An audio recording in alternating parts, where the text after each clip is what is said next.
ಮೆಲ್ಲಿಗೆ ಮೆಲ್ಲಿಗಮ್ಮ.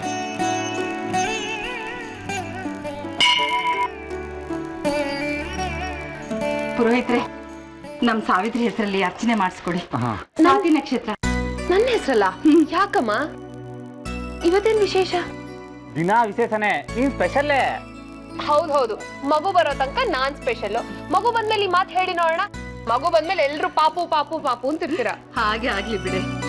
ನೀನು ಮಗು ಇಬ್ರು ಸುರಕ್ಷಿತವಾಗಿ ಬೆಂಗಳೂರು ಸೇರ್ಕೋಬೇಕು, ಅದಕ್ಕೆ ಈ ಪೂಜೆ.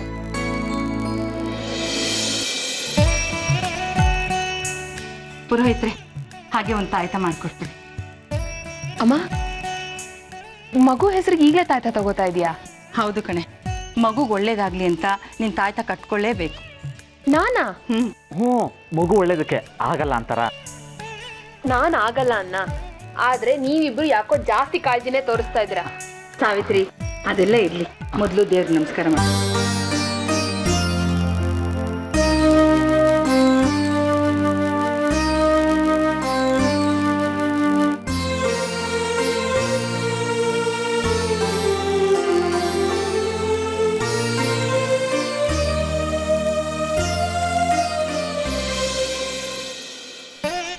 ತಾಯಿ, ನನ್ನ ಮಗಳಿಗೆ ಏನೋ ಗಂಡಾಂತರ ಇದೆಯಂತೆ.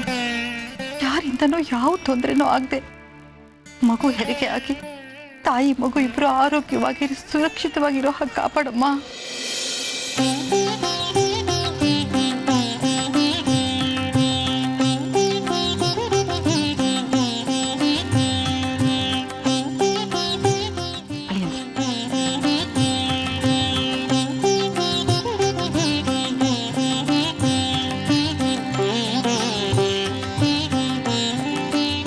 ಯಾವ ಕೆಟ್ಟ ಗ್ರಹಗಳು ನಿನ್ನ ಹತ್ರ ಸುಳಿದೇ ಇರಲಿ. ನನ್ನ ಹತ್ರ ಯಾವ ಕೆಟ್ಟ ಶಕ್ತಿ ಬರುತ್ತಮ್ಮ? ಆ ತಾಯಿನೇ ನನ್ನ ಜೊತೆಗಿದ್ದಾಳೆ. ಅದು ಇರ್ಲಿ, ಈ ತಾಯ್ತನ ನೀನು ಯಾವಾಗ್ಲೂ ಕಟ್ಕೊಂಡಿರ್ಬೇಕು. ಡಬಲ್ ಸೇಫ್ಟಿ ಸ್ಟೆಪ್ ಏನು? ಸುಮ್ನೆ ಕೂಗಿದ್ದಕ್ಕೆ ಇಷ್ಟೊಂದು ಭಯ ಪಡ್ತಿದ್ದೀರಲ್ಲ. ನೀನ್ ಕೂಗೋದು ಬೇಡ, ನಮ್ಮನ್ನ ಹೆದರ್ಸೋದು ಬೇಡ. ಭಯ ಪಡಿಸೋದು ನಾನಲ್ಲಮ್ಮ, ಇನ್ನೊಂದು ತಿಂಗಳಾದ್ಮೇಲೆ ಬರುತ್ತಲ್ಲ ಕೂಸು, ಅದು ನಿಮ್ಮಿಬ್ರು ಚೆನ್ನಾಗಿ ಭಯ ಪಡಿಸುತ್ತೆ. ರಾತ್ರಿ ಎಲ್ಲ ಎದ್ದು ಅಳ್ತಾ ಇರುತ್ತೆ. ನೀವಿಬ್ರು ಮಗುನ್ ನೋಡ್ಕೊಳ್ಳಿ ಅಂತ ಬಿಟ್ಬಿಟ್ಟು ನಾನು ಆರಾಮಾಗಿ ಮಲ್ಕೋತೀನಿ. ಹಾಗೆ ಮಾಡುವಂತೆ. ಈಗ ನೀನು ನಾವ್ ಹೇಳಿದ ಮಾತು ಕೇಳ್ಬೇಕು. ಹೇಳಿದ ಮಾತು ಕೇಳ್ಬೇಕು ಅಂತ ಆಗ್ಲಿಂದ ಹೇಳ್ತಿದ್ಯಲ್ಲ, ನಾನು ನಿನ್ ಯಾವ ಮಾತು ಕೇಳಿಲ್ಲ. ಈಗ ಕೇಳ್ತಿದ್ಯಲ್ಲ, ಜಾಣ ಮರಿ ನೀನು. ಅಮ್ಮ, ಯಾಕೋ 3 ದಿನದಿಂದ ತುಂಬಾ ಸುಸ್ತಾಗ್ತಿದೆ ಅಮ್ಮ. ಹೊಟ್ಟೆ ಇಳ್ದಾಗ ಅನ್ನಿಸ್ತಿಲ್ವಾ? ಹೌದಮ್ಮ, ದಿನ ತುಂಬ್ತಿದ್ದಾಗೆ ಹಾಗೆ ಅನ್ಸುತ್ತೆ. ಯಾವುದಕ್ಕೂ ನೀನು ಹುಷಾರಾಗಿರ್ಬೇಕು.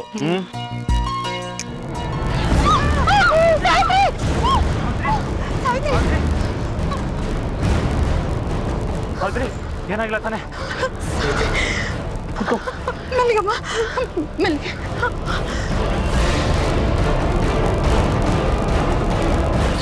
ತಾಯಿ ಉಗ್ರಳಾಗಿದ್ದಾಳೆ ಸತ್ಯ. ಅವಳು ಕೋಪದ ಒಂದು ಕಿಡಿ ಅಷ್ಟೇ ಇದು. ಮುಂದೆ ಉಲ್ಕಾಪಾತವೇ ಆಗಬಹುದು.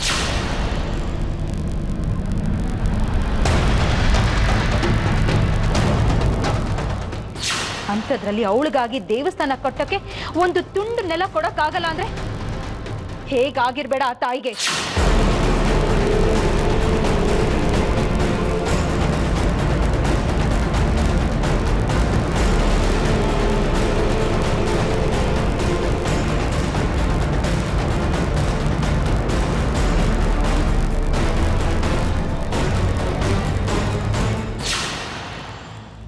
ಸದ್ಯ ದೊಡ್ಡ ಗಂಡಾಂತರ ತಪ್ಪಿತು.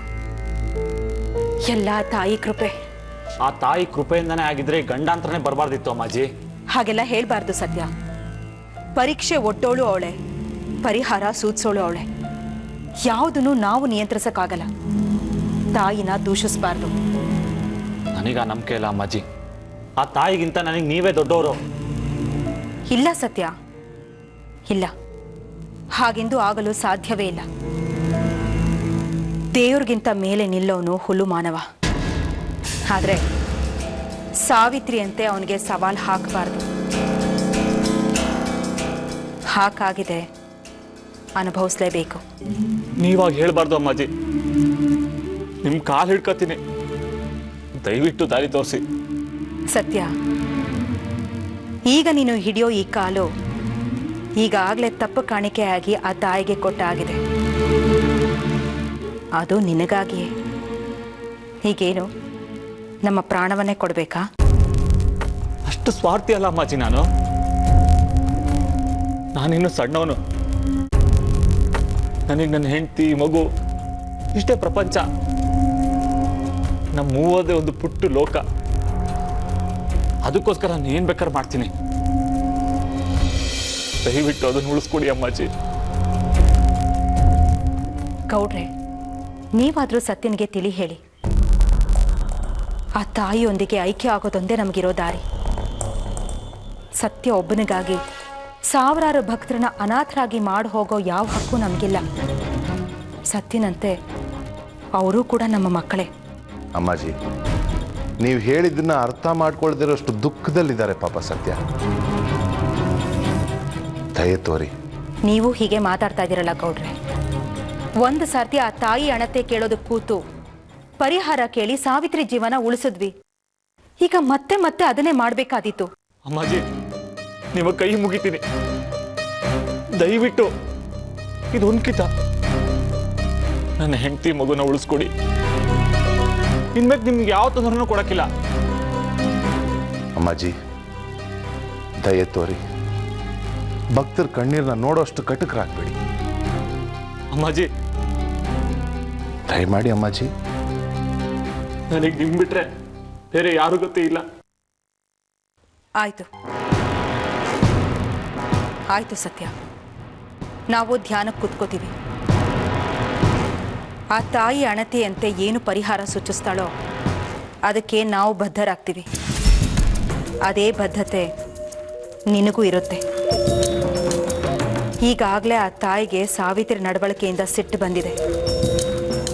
ಅದಕ್ಕಾಗಿ ನಾವು ಪರಿಹಾರ ಕೇಳಿ ಆ ತಾಯಿ ಅಣತಿ ಕೊಟ್ಟ ಮೇಲೆ ಅದನ್ನು ನಡೆಸ್ಕೊಡೋದಕ್ಕಾಗೋಲ್ಲ ಅಂತ ಇಟ್ಟು ಹೆಜ್ಜೆನ ಹಿಂದಿಡೋ ಹಾಗಿಲ್ಲ ಸತ್ಯ. ಇದಕ್ಕೆ ನೀನು ಒಪ್ಕೊಳ್ಳೋದಾದರೆ ನಾವು ಮುಂದುವರಿತೀವಿ. ಆಯಿತು ಅಂತ ಒಪ್ಕೋ ಸತ್ಯ. ಸಾವಿತ್ರಿ ಗಂಡಾಂತರದಿಂದ ಪಾರಾಗೋದು ಮುಖ್ಯ ಅಲ್ವಾ? ಅದಕ್ಕಿಂತ ದೊಡ್ಡದು ಯಾವುದಿದೆ? ಆಯ್ತು ಅಮ್ಮಾಜಿ, ಅದೇನೇ ಆದ್ರೂ ನಾನು ನಡೆಸ್ಕೊಡ್ತೀನಿ. ಕಳೆದ ಬಾರಿ ನಾವು ನಮ್ಮ ಕಾಲನ್ನು ಕಳ್ಕೊಂಡ್ವಿ. ಅದೇ ಥರದ್ದೇ ಆಗಿರಬಹುದು. ಸರಿಯಾಗಿ ಯೋಚನೆ ಮಾಡಿ ನಿರ್ಧಾರ ತಗೋ ಸತ್ಯ. ನನ್ನ ಪ್ರಾಣ ಹೋದ್ರೂ ಪರವಾಗಿಲ್ಲ. ಅಷ್ಟು ಭರವಸೆ ಕೊಟ್ರೆ ಸಾಕು ಸತ್ಯ. ನಾವಿನ್ನು ಧ್ಯಾನ ಸಮಾಧಿ ಆಗ್ತೀವಿ. ನೋಡು, ಆ ತಾಯಿ ಅಣತಿ ಕೊಡೋದು ಇಂತಿಷ್ಟೇ ಹೊತ್ತು ಅಂತ ಹೇಳೋಕ್ಕಾಗಲ್ಲ. 3 ಗಂಟೆಗಳೇ ಆಗ್ಬೋದು, 3 ದಿನಗಳೇ ಆಗ್ಬೋದು. ಅಲ್ಲಿವರೆಗೂ ನಾವು ಧ್ಯಾನ ಸಮಾಧಿಯಲ್ಲಿರ್ತೀವಿ. ನಮ್ಮೊಂದಿಗೆ ಮಾತಾಡೋದಾಗ್ಲಿ ನಮ್ಮ ದರ್ಶನವಾಗಲಿ ಅವಕಾಶ ಇಲ್ಲ. ಆಯಿತು ಅಮ್ಮಾಜಿ, ನಾವೆಲ್ಲ ನೋಡ್ಕೋತೀವಿ. ಇನ್ನೊಂದು ಮುಖ್ಯವಾದ ವಿಷಯ ಸತ್ಯ, ಆ ತಾಯಿ ಅಣತಿ ನಮಗೆ ಸಿಗೋವರೆಗೂ ನೀನು ಸಾವಿತ್ರಿನ ತುಂಬ ಜಾಗ್ರತೆಯಿಂದ ಕಾಪಾಡ್ಕೋಬೇಕು.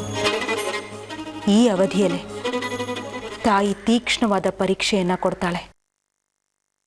ಏನು ಬೇಕಾದರೂ ನಡಿಬಹುದು. ಹುಷಾರು. ಆಯ್ತು ಅಮ್ಮಾಜಿ. ಒಳ್ಳೇದಾಗಲಿ. ಗೌಡ್ರೆ,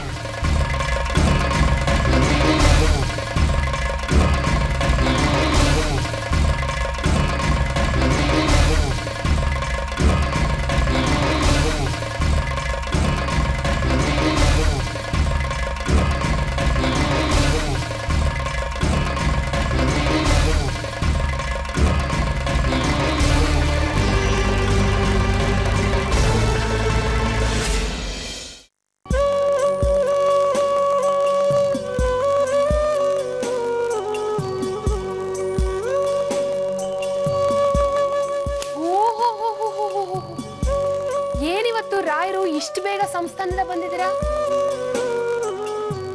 ಅಮ್ಮ ನೋಡಮ್ಮ, ನಿಮ್ಮ ಅಳಿಯಂದ್ರು ಎಷ್ಟು ಬೇಗ ಸಂಸ್ಥಾನದಿಂದ ಬಂದಿದ್ದಾರೆ.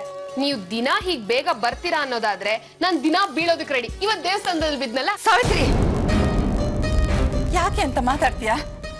ಅಪ್ಪಿ ತುಪ್ಪಿ ಕೂಡ ಅಂತ ಕೆಟ್ಟ ಯೋಚನೆ ಮಾಡ್ಬೇಡ ಕಣೆ. ಸರಿ ಹೋಯ್ತು, ಮೊದ್ಲು ನಿನ್ನ ಅಳಿಯಂದ್ರನ್ನ ವಿಚಾರಿಸ್ಕೊ. ಅದನ್ನ ನೀನ್ ಮಾಡು.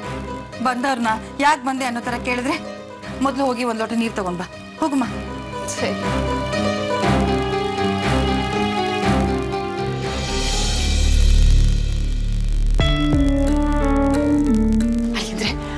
ಅಮ್ಮಾಜಿ ಏನಂದ್ರು? ಏನು ಸರಿ ಹೋಗಕ್ಕಿಲ್ಲ. ತಾಯಿ ಕೋಪದ ವಿರುದ್ಧವಾಗಿ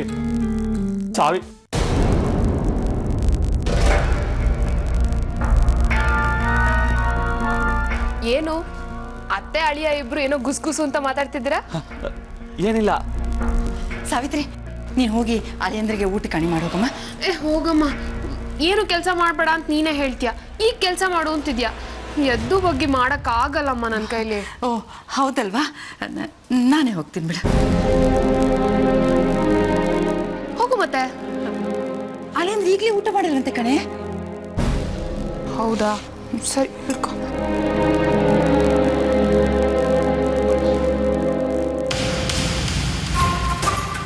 ಸಾವಿತ್ರಿ, ಹಿತ್ತಲಲ್ಲಿ ಬಟ್ಟೆ ಒಣಗಿರ್ಬೇಕು, ಹೋಗ್ತಾ ಬಂದ್ಬಿಡಮ್ಮ. ಹೋಗಿ. ಅಂತೂ ನನ್ನ ಸಾಗ್ ಹಾಕ್ಬೇಕು ಅಂತ ಮಾಡಿದ್ಯಾ. ಸರಿ.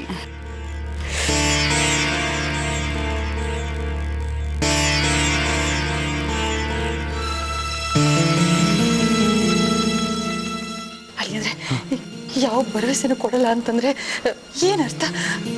ಏನ್ ಗತಿ ಮುಂದಕ್ಕೆ? ನಾನು ಸುಮ್ಕೆ ಬಿಡ್ತೀನ? ಕೇಳ್ಕಂಡೆ, ಬೇಡ್ಕಂಡೆ, ಅಮ್ಮಾಜಿ ನೀವೇ ಬಂದು ಸರಿ ಮಾಡಬೇಕು ಅಂತ. ಕಡೆಗೆ ಒಪ್ಕೊಂಡ್ರು. ಅದಕ್ಕೇನಂದ್ರು? ತಾಯಿ ಅಣತಿ ಕೇಳಬೇಕು, ಅದಕ್ಕೆ ಧ್ಯಾನ ಕೂರ್ಬೇಕು ಅಂತಂದ್ರು. ಧ್ಯಾನ ಮುಗಿದ್ಮೇಲೆ ಪರಿಹಾರ ಹೇಳಿದ್ರಾ? ಇಲ್ಲ, ಇಂಥ ಇಸಿ ಹೇಳಕ್ಕೆ ತಾಯಿ ಸಣ್ಣದಾಗಿ ಪರೀಕ್ಷೆ ಮಾಡ್ತಾಳಂತೆ. ಒಂದಿನ ಆದ್ರೂ ಆಗ್ಬೋದು ಅಥವಾ 3 ದಿನ ಆದ್ರೂ ಆಗ್ಬೋದು ಅಂತಂದ್ರು. ಹಾಗಾದ್ರೆ 3 ದಿವಸ ಒಂದೇ ಸಮತೆ ಅಂತಲ್ಲಿ ಕೂತ್ಕೋಬೇಕಾ? ಹೌದು, ನನಗೋಸ್ಕರ, ಸಾವಿತ್ರಿಗೋಸ್ಕರ ಕೂರ್ತಾರಂತೆ. ನಿಜವಾಗ್ಲೂ ಆ ತಾಯಿನೇ ಅಮ್ಮಾಜಿ ರೂಪದಲ್ಲಿ ಬಂದಿದ್ದಾರೆ. ಮೊದಲು ಈ ಗಂಡಾಂತರದಿಂದ ಪಾರಾದ್ರೆ ಅಷ್ಟೇ ಸಾಕು. ಪಾರ್ ಮಾಡ್ತಾರೆ ಅಮ್ಮಾಜಿ. ಆದ್ರೆ ಈ 3 ದಿನ ಸಾವಿತ್ರಿನ ಕಣ್ಣಲ್ಲಿ ಕಣ್ಣಿಟ್ಟು ನೋಡ್ಕೋಬೇಕು ನಾವು.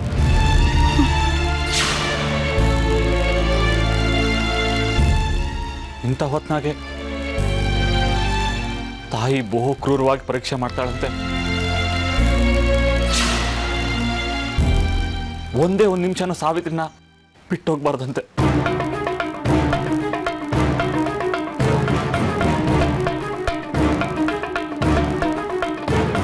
ಹೌದಾ? ಒಂದು ಕ್ಷಣ ಅವಳ ಪಕ್ಕ ಬಿಟ್ಟು ನಿಲ್ಕದ್ಲಲ್ಲ.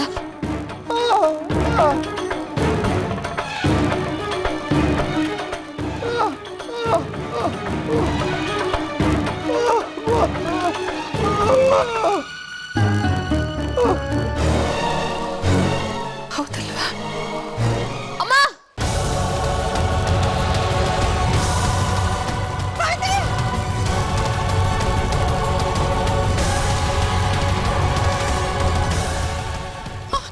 ಸಾವಿತ್ರಿ, ಸಾವಿತ್ರಿ, ಸಾವಿತ್ರಿ, ಏನಾಯ್ತು? ಯಾಕಮ್ಮ ಇಷ್ಟು ಗಾಬರಿ ನೋಡ್ ಬರ್ತಿದ್ರಾ?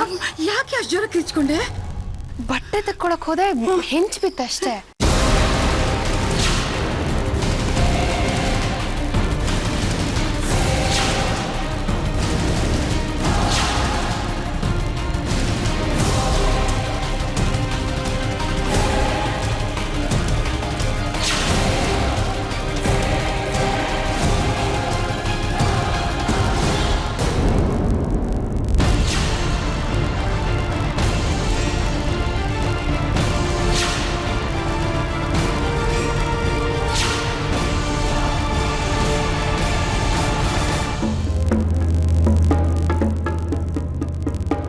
ಅಮ್ಮಾಜಿ, ಅಮ್ಮಾಜಿ, ನೀವು ನೆಮ್ಮದಿಯಾಗಿ ಧ್ಯಾನ ಸಮಾಧಿಯಿಂದ ಹೊರಗೆ ಬನ್ನಿ. ಸತ್ಯ ಹೋಗಾಯ್ತು. ಅಮ್ಮಾಜಿ,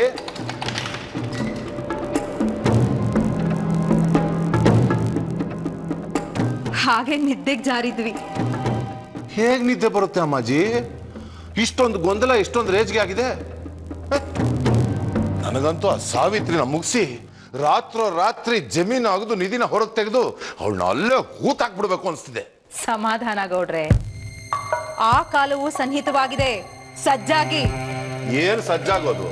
ನೀವಿನ್ನೂ ಧ್ಯಾನ ಸಮಾಧಿ ಅಂತ ನಮ್ಮನ್ ಸಮಾಧಿ ಮಾಡ್ತಿದ್ರಲ್ಲ. ನಾವೇನ್ ಹೇಳಿದ್ವಿ ಹೇಳಿ? 3 ಗಂಟೆಗಳಾಗ್ಬೋದು, ಇಲ್ಲ 3 ದಿನಗಳಾದ್ರೂ ಆಗ್ಬೋದು ಆ ತಾಯಿ ಅಣತಿಗೆ ಅಂತ. ಹೌದು. ಆ 3 ದಿನಗಳ ಕಾಲ ನಾವು ಧ್ಯಾನ ಸಮಾಧಿಯಲ್ಲಿರ್ತೀವಿ. ಆ 3 ದಿನಗಳಲ್ಲಿ ಉಗ್ರವಾದ ಪರೀಕ್ಷೆ ಸಾವಿತ್ರಿಗೆ ಅವಳ ಮನೇಲೆ ನಡೀತಾ ಇರುತ್ತೆ. ಅರ್ಥ ಆಯ್ತು ಬಿಡಿ, ಅದಕ್ಕೆ ನಾನು ವ್ಯವಸ್ಥೆ ಮಾಡ್ಬೇಕೀಗ. ಆ ತೊಂದ್ರೆ ನೀವು ತಗೋಬೇಡಿ ಗೌಡ್ರೆ, ಅದರ ವ್ಯವಸ್ಥೆ ಮಾಡಾಗಿದೆ. ಈಗಾಗಲೇ ನಮ್ಮ ಜನ ಮೃತ್ಯುವಾಗಿ ಸಾವಿತ್ರಿ ಸುತ್ತಮುತ್ತ ಓಡಾಡ್ತಾ ಇದ್ದಾರೆ.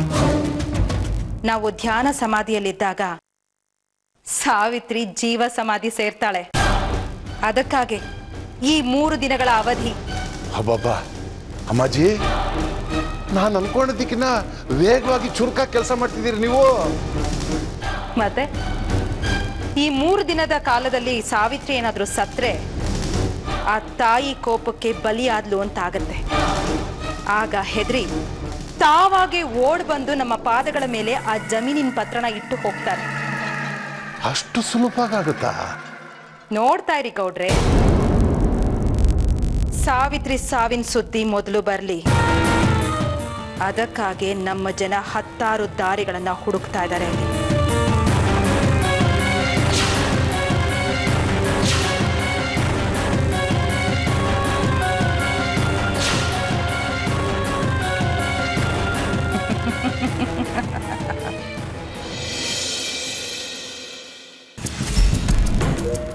ಒಂದು ಸರ್ತಿ ಆ ತಾಯಿ ಅಣತೆ ಕೇಳೋದು ಕೂತು ಪರಿಹಾರ ಕೇಳಿ ಸಾವಿತ್ರಿ ಜೀವನ ಉಳಿಸಿದ್ವಿ.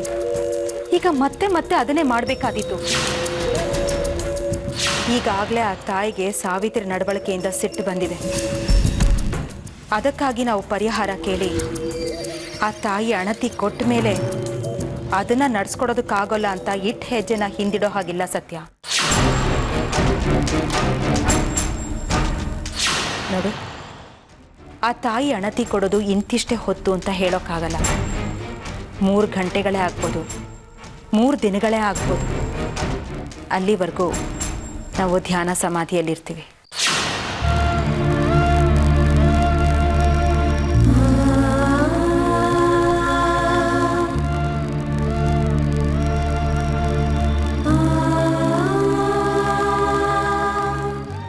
ಸಾವಿತ್ರಿ, ಯಾಕೆ ಹೇಳಕೋದೆ? ಮಲ್ಕೋ.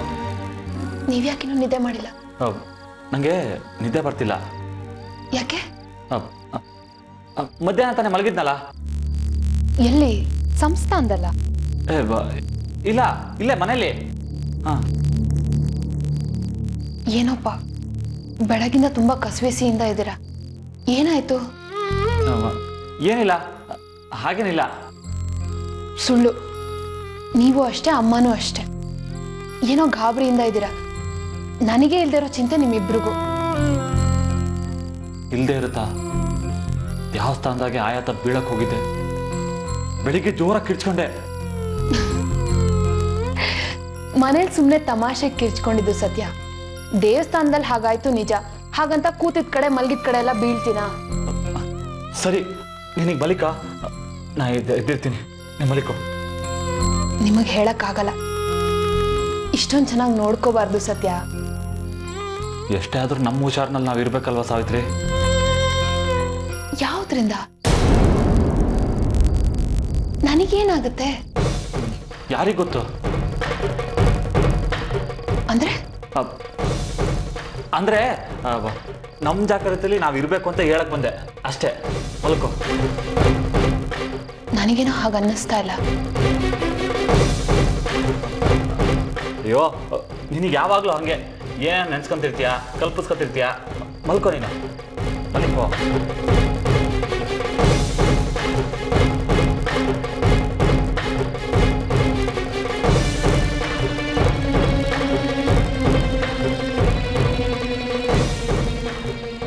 ಮತ್ತೆ ಯಾಕೆ ಹೇಳಕ್ ಹೋದೆ ಸಾವಿತ್ರಿ? ದಾಹ ಆಗ್ತಿದೆ ಸತ್ಯ. ಹೌದಾ? ನಾನು ನೀರು ತಂದು ಕೊಡ್ತೀನಿ, ಇಲ್ಲೇ.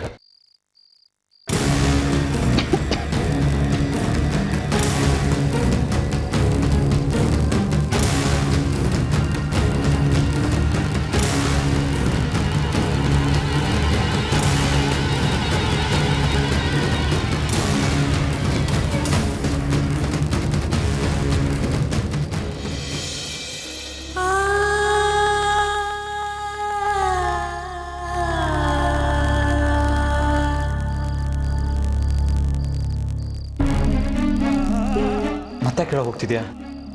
ಫ್ಯಾನ್ ಸ್ವಿಚ್ ಹಾಕ್ತೀನಿ. ನಾನು ಹಾಕ್ತೀನಿ, ಇಲ್ಲೇ ಇರು. ನೀವು ಫ್ಯಾನ್ ಸ್ವಿಚ್ ಎಲ್ಲಿದೆ ಗೊತ್ತಾ? ನಾನು ಈ ಮನೆನೇ, ನಂಗೆ ಗೊತ್ತೈತೆ, ಇಲ್ಲೇ ಇರು.